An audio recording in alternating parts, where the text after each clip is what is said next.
and to the republic for which it stands, one nation, under God, indivisible, with liberty and justice for all. I'd like to thank everyone for being in attendance this evening, and we will call this meeting to order. Mr. Cook. Yes. Dr. McBride. Present. Mr. Williams. Present. Dr. Gase. Present. Mr. Kizabeth. Here. Mr. Perez. Here. At this time, we will accept a motion to adopt the agenda. Mr. Cook, there are addendums or corrections? Yes, there's one correction. Devin Oyster, page 2, resignation date today, the 25th. And on the consent agenda, item 5.04, employment for support staff, pupil activity volunteer, Dan Bolin, football volunteer for 7th and 8th grade. So I'll accept a motion to approve the agenda as corrected. Second. Any discussion or questions? Mr. Cook. Dr. Gase. Yes. Mr. Perez. Mr. Kizabeth. Yes. Dr. McBride. Yes. Board members, Mr. Cook and Mr. Richards, as we are using the new mics, just kind of make sure that we are speaking clearly with your mics on, and Tim, let us know if our sound's not okay. Thank you. All right, that will bring us to item 3, which is superintendent's reports and recommendations. Yes, I just wanted to be able to talk about quickly our report card. Yet again, we had 3 stars on the state report card. That's pretty slightly above average is basically where that is. And when you look at our performance index, we are slightly above the middle there for student performance. I can't be more disappointed when I say those phrases, because I don't believe the Board of Education has, I think the Board of Education has made it clear that our standards are well above average. And so obviously a state report card is a flashpoint for one moment in time. I do not subscribe to the fact that the state report card represents everything that we do and encapsulates that. However, the fact that it is, I don't think it is reflective of our successes and achievements. It's equally the same for other districts in the state of Ohio. So it does give us a quick little snapshot to be able to see where we stand compared to everybody else. So I wanted to be able to acknowledge the state report card. We have other metrics that we look for as well to look for student success and whether or not we are starting to make growth. I think the growth part of the student report card is important. So if anybody had any quick questions about the state report card at this time, I'd do my best to answer those. If any of the board had any questions about the report card. I hope you didn't already answer this. Is that an improvement? The same. It's pretty much the same as what it was last year. We were a 3-star school district last year. We're 3 stars again this year. The performance index, which is what most people use as a number to look at successes, I think we were down 4 points percent. So it's really pretty negligible about that. That could be any grade of kids or anything else of that nature. So I don't get worried about decreasing 0.4. If we continue to decrease 0.4 every year, obviously that's a sign of some problems. But I think instead we need to make sure that we're looking at how to keep moving our kids forward with the learning and recovering from the learning loss that they've had. Statewide, you've seen scores, especially in reading and math, that nationwide that have struggled to recover since COVID. We took kids away from direct instruction for months. I don't think we can be surprised that it's going to take a little bit of time to get it back. But at the same point, we do have to work to get it back. And that's a difficult thing to do, and we're committed to doing that work. Has this been disseminated to the public yet? The state report card is public, yes. I mean, has it been locally reported? Anybody? I know I was interviewed by the local newspaper for that. I'm not aware if there was any article printed about that. So, well, maybe. So, in the interest of getting out in front of, the graduation rate, which is a big difference. Yes. Past. So maybe could you explain for public reasons the difference between district graduation rate and high school graduation rate? Yes. Yeah. Thanks. So, that's a fantastic question, and thank you, Dr. Gase, for asking it to me, because it's a good one to make sure we articulate. Yes, we have Tiverton Columbian High School, but we actually have a second IRN, which is for our Tornado Academy. And with the Tornado Academy, they have a different graduation rate than Columbian High School. And so the district graduation rate is the combined graduations. You take all of the kids in Tornado Academy and also the kids that attend Columbian High School, add them up and see what the graduation rate is. So when we look at that, the fact remains that Columbian High School's graduation rate is better, but Tornado Academy's is not. And please know, I'm not faulting our staff. I think we have great staff at Tornado Academy that work tirelessly to help our kids. But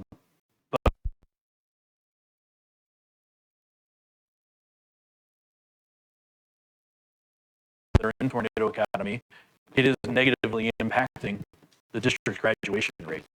I think it also makes it transparent, if you will, that up until now, we've touted our high school graduation. We haven't touted our district graduation rate. Yes. Right. And so in the interest of clarity, I think we should become clean and say, hey, from now on, we're going to go by district graduation rate. Because they're all our students. Exactly. They're all our So students. we shouldn't be advertising our high school graduation rate if it's really not a reflection of the whole district. Or trends or any concerns that the board should know about? I think we need to continue to look at math area in our district. Even looking back over a period of years, which I did prior to being hired, math is an area where we continually struggle. So it's interesting, typically, if it's a school where if you are slightly above average in reading, then you're going to be slightly above average in math, or slightly below in reading and slightly below in math. So that is not the case for us. Our ELA scores, on the whole, there's individual grade levels that there's ebbs and flows that go with that. But we actually do better on our ELA scores than we do compared to our comparison school districts than we do against them on math. So if you're in third place on reading, you're going to be third place on math. That's not where we are. We are higher on that list with our comparison districts on ELA than we are in math. So I think, one, that we could sit there and attribute that that's fantastic work that we're doing in ELA, and that's great. But then we also need to know if our kids are able to perform at that level on ELA, then in my logic, they should be able to perform at that level on math as well. So we need to be able to look and examine what the causes of that to be able to make certain our students are performing at So that. as a product of Tiverton City Schools, I can tell you for a fact, in the 1970s, we were far above state average mathematically. Now, at that time, the theory was that we didn't ascribe to the new math, that we were a conservative community. We said, well, we're not going with that new math stuff. We stuck with the old-fashioned stuff, and lo and behold, we outperformed everybody for a couple of decades. Now, you had seen a correlation between what we're doing now with what's it, core, common core. So I'm not certain what the genesis is of that, but I can tell you, I think there's something fundamental. So there's a few things to make sure teachers union is here, make sure they hear me fully. I think we have some wonderful teachers. So I don't believe it's entirely, I don't believe it's attributed to the teachers. Pretty good reading scores So let me help you out. are also the same there. Because this is the point I want to make. When you change the way a parent helps his or her child learn math, and they can't help a child, where is that going to lead you? What do you think that leads you? When after all, the learning from home should be the most important place. The emphasis of learning from home. The parents say, I don't know how to do that. That's not how I think. What does that tell you? I think it tells a lot about what we've done wrong with our curriculum. But I would also sit there and say that's the move that many that the schools are required to do for a period of time. There is something else that we have done where we're not as high up on our math scores as other schools. So I think that it necessitates a conversation to examine all of the practices of what we're doing, looking at our instructional materials. And so this past year, we worked with especially at our elementary schools, to look at some of those instructional materials in mathematics so that we could be a little bit more aligned to what we thought were better practices to help improve us, because maybe it's an issue of resources as well. You're talking about instructional goals and pedagogy and stuff like that. There's a lot packed into that. And I will say I've heard some of those statements as well, and I'm not in a position to say what's true or not true. But when I look at our district compared to other districts, I would say we need to be able to do better in mathematics. And so a rational thought would be we need to look at what those other districts are doing that we're not doing, where they're able to outperform us on that, because our kids need to be able to do as well. And if a component of that is that there's something being done differently with the parents so that the parents can help at home, let's look at what other districts are doing so that whatever that gap is, we can help to address it and adjust it. I think that was one of my frustrations is we didn't have the textbook. So as parents, more recently, we couldn't tell them what they were doing since we didn't know how to show the work that they were supposed to show. But I think we've actually purchased some textbooks in the last year. So, but I think there was also an issue with reading, and I don't know where we've been on that because it was up to the making that up in terms of the grade schools and where our scores on that. But yeah, with my kids, if they took like pre-calculus, I can't help them with that. That's not something. So it's not just testing at the lower levels. This is testing all the grades. Is that your concern? Yes, it's at all levels. We want to make certain that we have kids that are, and that extends the ACT scores, end of course exams. Yeah, and looking at our end of course exams for mathematics, I think that's an area where we can still grow as well. So if it was just one grade level on growth data, we could say, well, maybe that's where it is. But I think we have data for a period of years that says, collectively, not saying that we don't have stronger moments here and there. Obviously, there is an ebb and flow. But I think we can say math instruction is an area where we have an opportunity to make some dramatic increases. And that's why this past year we even signed on, and if the board remembers from this past spring that we approved math curriculum could be more in alignment. And so we could be a little bit more standardized with our approaches. And that's becoming more and more difficult. Back to Dr. Gase's point, with having textbook, or actually, Mr. Perez, you said it, with textbooks, more and more textbooks are looking at going online. Textbook companies have realized that's where so many things are going, but there is something to be said for going home and having a book to show your parents. And I go back to my own education as well, where my parents would say, well, I'm not sure, but give me your textbook, let me take a look at it. And, you know, at a certain point, and you're right, Mr. Perez, at pre-calculus level, my parents were going, okay, you got to go get somebody else to help you. But I think in the elementary school, being able to go back and look at a textbook to say, okay, I do remember now about how to factor polynomials. That's something, it takes a little bit. Mr. Kisbeth is probably very upset by this whole conversation as a math teacher. I am. But I remember factoring polynomials. I remember that we used the FOIL method. Right? FOIL method. I have to admit, Mr. Kisbeth, I only got algebra, so the pre-calculus was. My son's actually taken his entire master's degree online, and I'm helping him with statistics. And learning online in math is extremely difficult because you don't learn process. They give you credit for the answer. Math is a process. You have to start here and work your way down. If the bottom is wrong, you need to be able to look to see where it went wrong. On a computer, you don't do that. You get an answer, you get a second try, you get a third try. So process is extremely important. So much math is learned by going through the pencil into the arm and into the brain, not looking on a computer screen. I think we're a little off in left field here. We do actually hand out sheets of paper and have students. Really? Yeah, we do. Wow.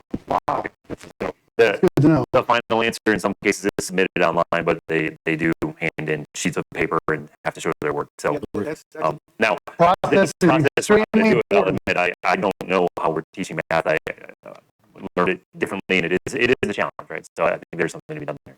And I don't want this to be taken as a conversation where we're jumping on our math teachers. I think that I do not want that to be the takeaway.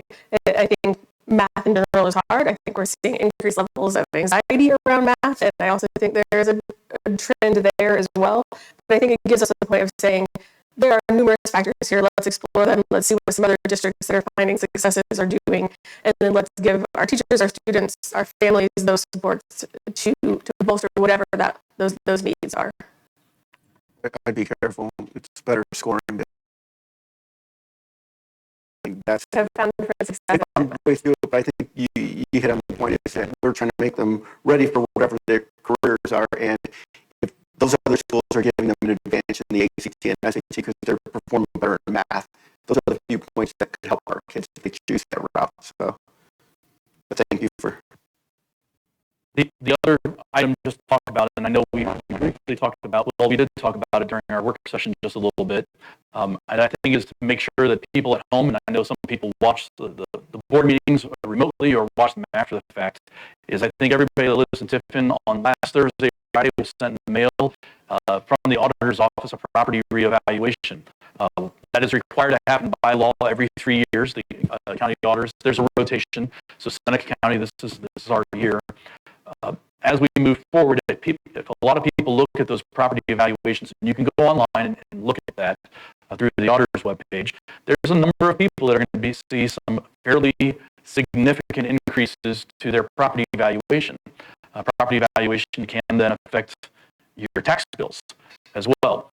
And so if people are seeing substantial increases to their tax bills, the logical assumption would be that Tiffin City Schools, as an entity that receives tax money, will receive an influx, a dramatic influx of those funds. And the reality is, due to House Bill 920, that was passed in 1976, I'm pretty sure 76, the school districts really don't receive any additional funds. And so I would go to people and say, in the past 12 years, have you spent more money for groceries? Have you spent more money for gas? Have you spent more money for insurance and doctor's visits and various things? And the answer is going to be yes to all of that. And yet at schools, we don't have the ability to collect any of those inflationary values. And I believe it's been almost 12, 13 years since Tiffin City Schools has received additional operating funds, when the average in the state of Ohio for that period is about every 3 years. So I just want to make certain that people, and we're going to have to keep working on communicating that. So Mr. Richards, Yes. help me out here, because I sense a math problem here. Okay. Like a Venn diagram, like maybe would explain, like, yeah, but I thought property taxes were what paid for schools. If you're not getting more money, well, why are we paying more money in taxes? Because there are that's a fantastic question, Dr. Gase. There are other taxing entities that do receive those funds, but due to House Bill 920, schools are not one of those entities. So it's also a fact that other people, while there's a number of people that are going to see fairly dramatic increases to their property tax bills, there will also be some people that see decreases. And they've actually had some studies that people believe that when they see that they get a decrease, they assume it's a typo, and so they keep their mouth shut. So we never hear about the people who get a tax, who actually have a decrease of property valuation, because people assume that it was a typo and they don't want to speak out and out themselves. But the reality is it wasn't a mistake. Their valuation has gone down. So that's why there's such a thing as voted millage. No one wants to brag about that, though. No one wants to brag about that. No, not so much. In fact, people are scared to say anything because they're worried that if they say anything, someone's going to come in and go, oh, well, we made a mistake with you, and now you need to pay more money in taxes. Banking error in their favor. Yes, yeah. Correct. So I just think that's something that we need to be mindful of as we move forward, as we talk about school funding and how schools are funded. And Dr. Gates, to your point, it is appropriate because it's logical to think that if I'm paying more in taxes in the school, if people look at their tax bills, the school represents a pretty substantial chunk of that tax bill. The assumption would be that the school is going to continue getting that chunk increase as well, that same percentage, and that's not the way it works. And so I think that's something that we can continue to talk about and work to inform people about, so that they have an understanding about that, so that people don't assume, well, now that I've done this, the school's sitting back and is going to be very well off because of that situation. That's not the way it works. Any further questions on those pieces for Mr. Richards? This brings us to item 4, which is the opportunity for the public to address the board. Each person addressing the board shall give their name and address. Several people wish to speak. Each person is allotted 3 minutes for the total time of 30 minutes, which can be extended. Any individuals who would like to address the board? Seeing none, that brings us to our consent agenda. Consent agenda 5.01, I'll just read the headers. 5.01, approve the minutes from the August regular board meeting. 02, approve the treasurer's reports for August. 03, approve the committee reports for August and September. 5.04, employment, including the corrections or additions. 5.0,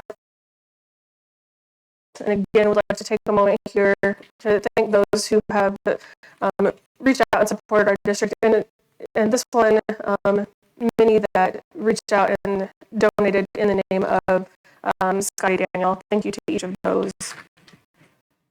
5.06, stipends. 5.07, statement of purpose of budget reports for 2023 to 2024. At this time, I will entertain a motion to approve the consent agenda. Move to approve. Second. Any discussion or questions? Wanted to be able to add Coach Karani being approved for 7th and 8th grade boys and girls coach for cross country. That's actually the way that it's been from the beginning of the year, because we had another person that was going to be that coach. Wasn't paperwork that was submitted in the appropriate time period, so Coach Karani agreed to come in and coach the boys and girls, 7th and 8th grade boys and girls for the year. Because of the paperwork issue, I know that's something that the board has been making sure that we're diligent about, is that we don't have people working with students that don't have the approved paperwork. Also, there was, in the addendum, there was a volunteer coach. We are looking for action on that now because that person was wanting to help and volunteer, but the paperwork had not been confirmed by ODE until just now. And so we just received the confirmation that that person has been cleared. So just another verification to the board that we are not putting people in front of students until that paperwork is complete.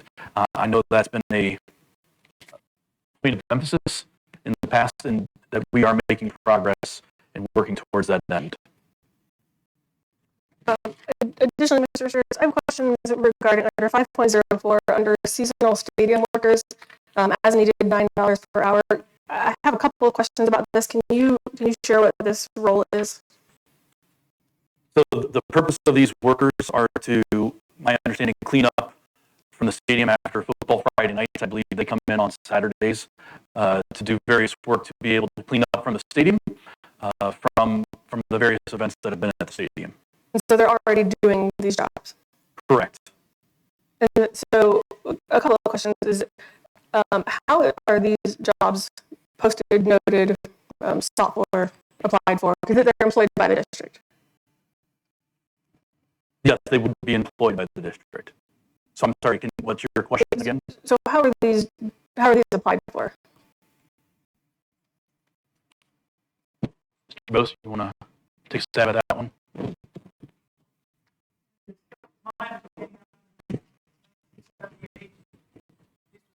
Have been student directed through the football team mostly, where seniors would choose a couple juniors, and when those juniors became seniors, the rotation would continue on. So they report to the stadium head custodian, maintenance person, who in the past has been Walt Zablitsky, and then Dan Corper, and now it's Mitchell Schreiber.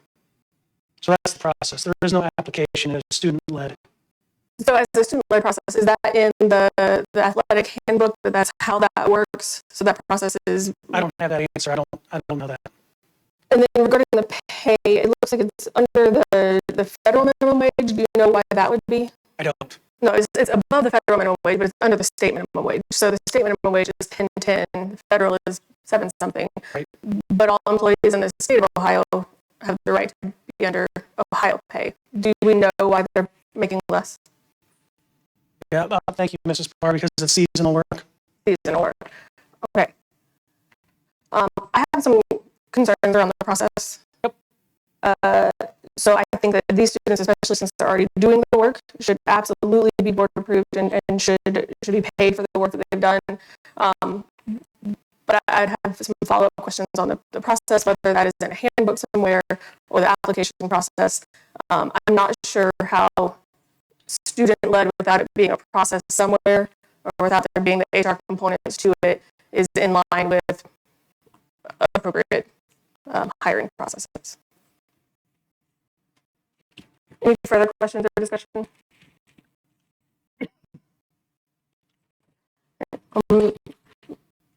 Mr. Cook? Dr. Gase, Yes. Mr. Perez, Yes. Mr. Kizabeth, Yes. Mr. Williams, Yes. Dr. McBride. Yes. This brings us to action items. Action item 6.01, approve the addendum to school resource officer agreement. I'll entertain a motion. So moved. Second. This is just cleaning up one more time. The city had made one more change, and it's not a substantial change, but it is a change to the contract. It does not impact the financial component of it all, but just one more change to the contract that the city wanted to see to make sure they were in compliance for their policies and practices. Any questions or discussion? Mr. Cook? Mr. Kizabeth, Yes. Yes. Mr. Perez, Yes. Mr. Williams, Yes. Dr. McBride. Yes. 6.02, approve the administrative salary schedule. I'll entertain a motion. Thank you. Second. So this is kind of a housekeeping. We did approve the administrative increases last month. This is more just in working with Mr. Cook, just to make sure we're more in compliance with the auditor's office, to make sure we actually have that salary schedule approved. And talking about it afterwards, we just want to make certain that we've dotted all of our I's and crossed all of our T's. This does not substantially change anything that we've already board approved. We just kind of want to make sure we had a housekeeping note to make sure we approved what the administrative salary schedule is.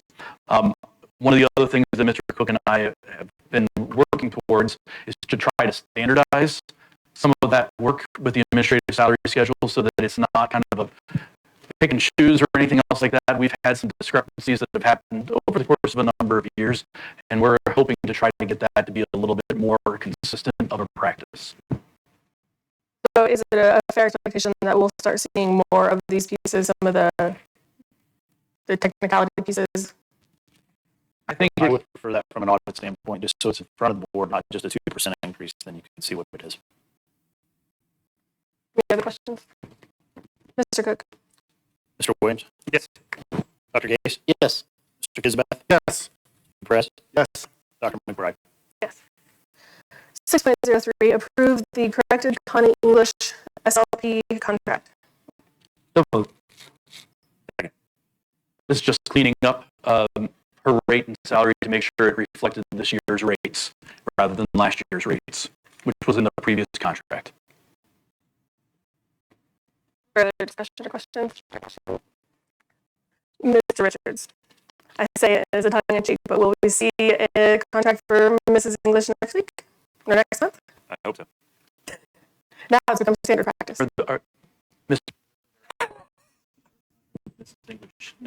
Mr. Richards, I'm not sure that was a legitimate question. No, it was tongue-in-cheek. I just want to make certain that before I answer it, you can actually answer that question.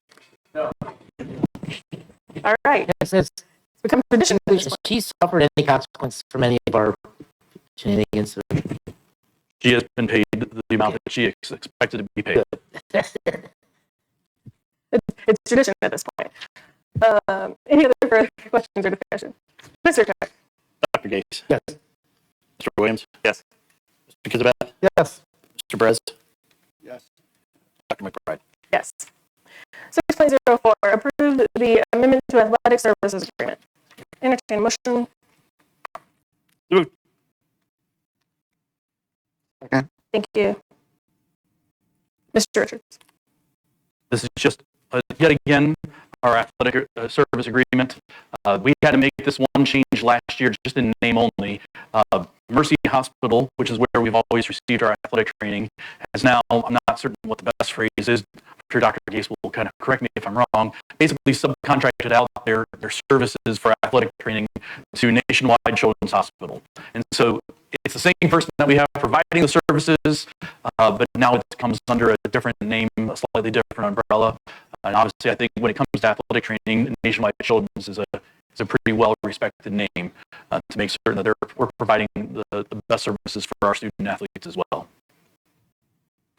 Any questions or discussion? Mr. Williams? Yes. Mr. Perez? Yes. Mr. Kizabeth? Yes. Dr. Gase? Yes. Dr. McBride? Yes. 6.06, approve the correction of teacher's step and provide back pay. Entertain a motion? Dr. McBride, did you skip 605? 105. Did I? Oh, I apologize. I did. 6.05. Approve the mental health and recovery services agreement. So moved. Second.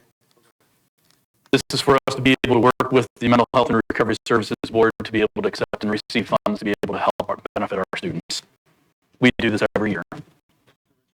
Yes. I noticed that it said the first half gets dispersed by August 1st, so we already got it under the agreement. We just invoiced. Okay. And then the other issue is it's 32,000 something. First of all, I'd like to thank the board and Mayor Chow over there. They've supported us in our mental health needs over the years.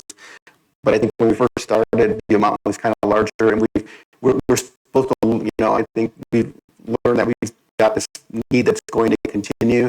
So in terms of whatever planning we do down the road, I think it's remarkable what this grant did to help us get us in the right direction. But I think the community has to understand that the need's growing, and Agreed. So is this a percentage? Is this capita based? How do we? Because I remember when it first came out, there was some kind of there was not the knowledge, general knowledge that districts were allowed this. We benefited from that for a couple of years or two anyway. So is this a set number now? Is it determined by county, by district? I will defer to Ms. Tuitt. I don't know if you know the answer. Right.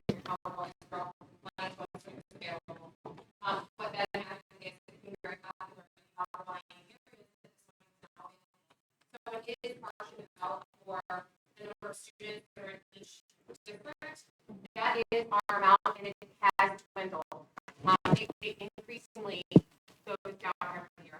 Luckily, we've been able to put other grants into place to offset that cost, but the cost is rising as well. So it's not necessarily a needs based, but it's a numbers based. Okay, all right, thanks.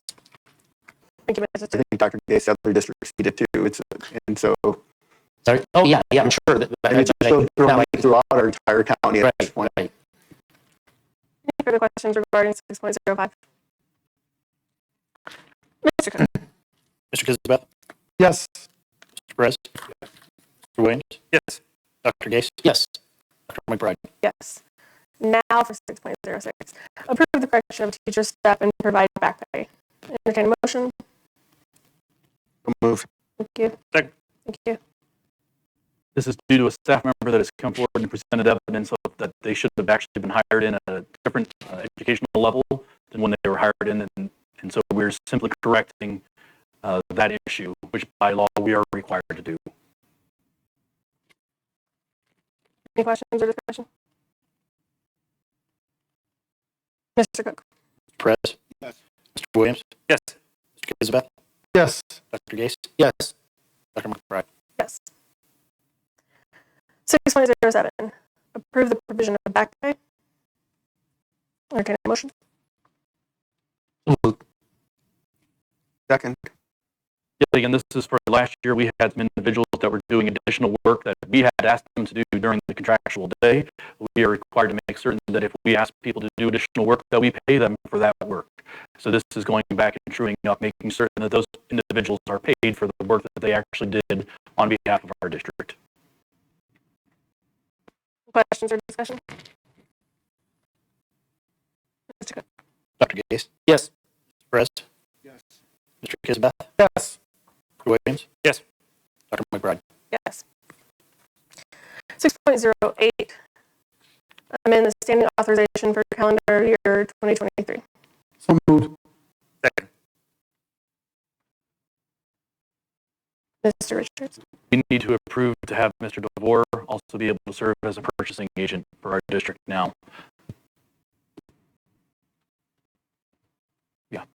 Question or discussion? Yes. Williams. Yes. Perez. Yes. Dr. Gase, Yes. Dr. McBride. Yes. Those are all of our actionable items for this evening. This brings us to board discussion. Item 7, to open it up to my fellow board members and what things you'd like to bring forward to discuss. You turned your mic on. I muted it because I cleared my throat. I thought you had a thought.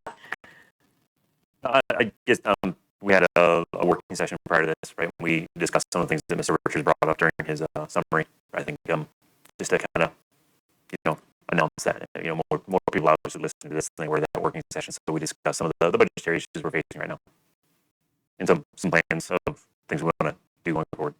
We have that standing that we'll do that again next month, 45 minutes prior to our standing board meeting. We'll be here and we'll continue those discussions and other pieces that come forward.